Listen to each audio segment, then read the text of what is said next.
A common question when implementing federated identity management is, how do I know who my users are? This may seem a strange question when looking at the user directory from a campus perspective. You will probably already have your users well described in a directory of information that works for the roles and positions that you support. The problems come when you have to work with third parties to describe your users in a way that is well understood by both the home organisation and the service. Does your definition and expectations of the student match that of the service provider? Do you have a shared understanding of staff, and does this include contractors or visiting professors?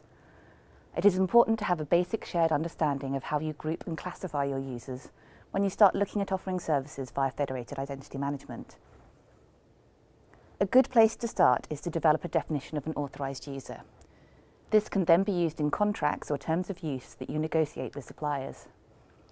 A common example of such a definition is shown on this slide.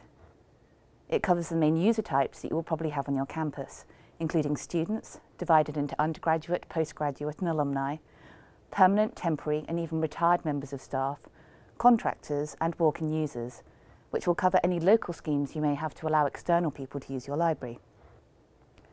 With this basic description in place, you can then work with service providers on a definition that matches their expectations of who can access services. It is likely that some providers will be comfortable with you offering access to wider groups such as alumni and retired staff, while others will not see this as part of the core business offering. It is likely that you will need to work closely with several internal stakeholders on your definition of authorised users, including human resources and all those responsible for your campus registry. Once you have a good basic understanding of your user groups, you will need to map these definitions to attributes that you can send to service providers as part of the federated workflow. The research and education community has a schema to help you with this. It is called EduPerson. A useful attribute within the EduPerson schema that will help you manage these basic privileges is EduPerson scoped affiliation.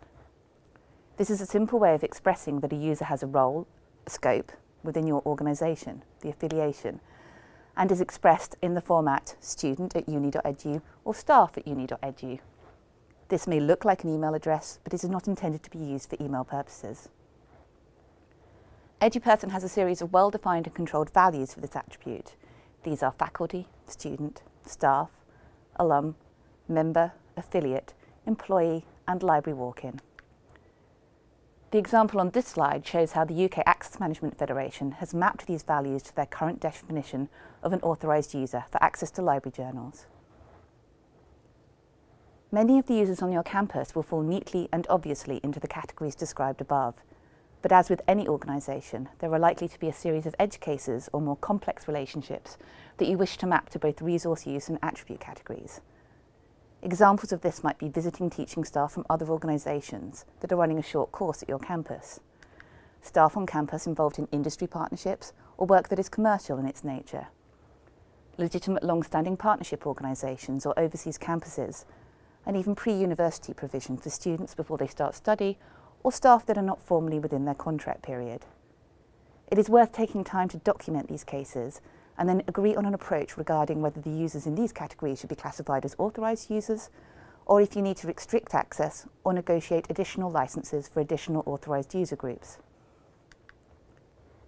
Using EduPerson scoped affiliation to support access control for groups of users is the first step on the way to building up group management.